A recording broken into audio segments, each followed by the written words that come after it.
नमस्कार, आप देख रहे हैं भारत समाचार। मैं हूं आपके साथ राहुल सौमित्र।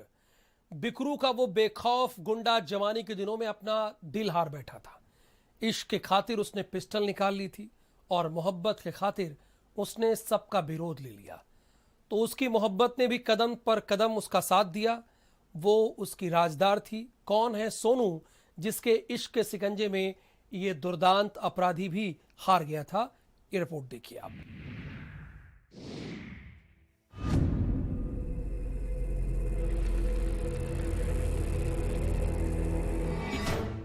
कुछ फिल्मों की कहानी की तरह इस लव स्टोरी की बुनियाद में भी बंदूक थी। प्यार परवान तो चढ़ा, लेकिन पिस्टल की नोक पर। जवानी के दिनों में विकास दुबे अपनी बुआ के घर शास्त्री नगर रहने के लिए आया था। मकसद था पढ़ाई। पिता किसान थे, तो उनकी आंखों में सपना था कि बेटा विकास पढ़ लिख कर सही राह पकड़ ले।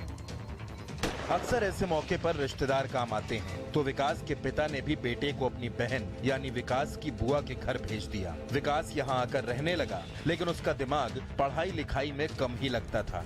विकास की बुआ के घर के बिल्कुल पास ही था एयरफोर्स में काम करने वाले HP निगम का घर। विकास को एक दिन वहाँ एक लड़की दिखी। पहली नजर में ही विकास को वो पसंद आ गई। फिर एक दिन अचानक किसी काम से वो लड़की विकास की बुआ के घर आई, तो दोनों ने एक दूसरे को पहली बार आमने सामने देखा।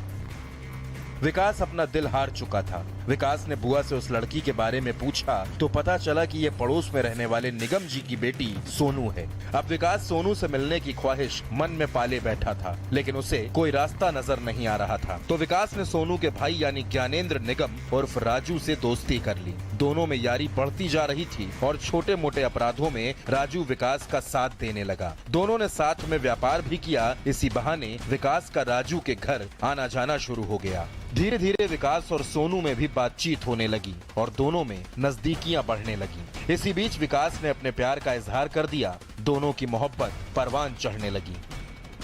इस बारे में राजू निगम को पता चला तो उसका विकास से झगड़ा भी हुआ और सोनू यानी ऋचा के घर से निकलने पर पाबंदियां लगा दी गईं। विकास को भी घर आने से मना कर दिया गया। इधर विकास इस पाबंदी से बौखला उठा। उसने सीधे निगम जी के घर जाकर बेटी का हाथ मांग लिया, तो उन लोगों ने दूसरी जाति की बात कहकर शादी से मना कर दिया, लेकिन विकास नहीं माना। उसने सोनू के पिता की कनपटी पर कट्टा सटा दिया और जान से मारने की धमकी दे डाली। जिसके बाद एक दिन वो सोनू यानी ऋचा को भगा लाया और लव मैरिज कर ली।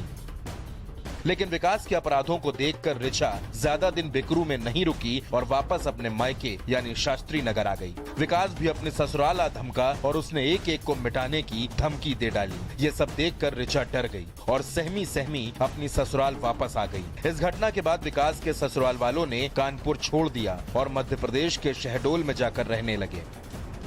विकास और ऋचा से उन्होंने अपने सारे रिश्ते खत्म कर लिए। ऋचा आखिरी बार अपने मायके अपनी मां की मौत के बाद गई थी। इधर विकास के अपराधों का सिलसिला तेजी से बढ़ता जा रहा था। मुकदमों की फहरिस्त लंबी होती जा रही थी और दुर्दांत की दहशत भी बढ़ रही थी। जब हत्या के एक मामले में विकास को जेल जाना पड़ा तो कमान संभाली ऋचा ने। उसने परिवार को भी संभाला और गैंग को भी टूटने नहीं दिया। ऋचा अपने दोनों बेटों के साथ लखनऊ शिफ्ट हो गई। यहीं से उसने बड़े बेटे को मेडिकल की पढ़ाई के लिए विदेश भेजा और छोटे बेटे के साथ रहने लगी। बिकरू गांव में उसका जाना साल में एक आध बार ही होता था। विकास ने अपनी हनक के दम पर जिला पंचायत का चुनाव जीता। आसपास के 3 गांव में विकास के परिवार की प्रधानी कायम हो गई। तो बीते पंचायत चुनाव में उसने पत्नी ऋचा दुबे को चुनाव जिताया और ऋचा जिला पंचायत की सदस्य बन गई। जैसा कि होता आया है, उसी तरह ऋचा भी सिर्फ नाम की ही सदस्य थी। पूरा काम विकास देखता था। सियासत में विकास के सपने बहुत बड़े थे। वो विधायक बनना चाहता था। तैयारियां 2022 के लिए थी, लेकिन उससे पहले ही इस दुर्दांत को उसके पापों की सजा मिल गई और एनकाउंटर में उसे मार दिया गया। विकास के अंतिम संस्कार के मौके पर पत्नी ऋचा का गुस्सा सबने देखा।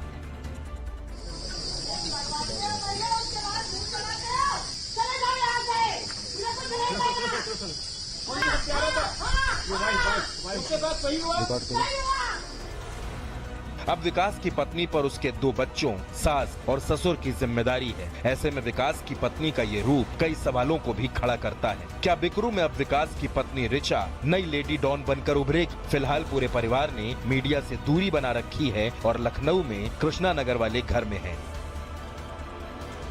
ब्यूरो रिपोर्ट, भारत समाचार।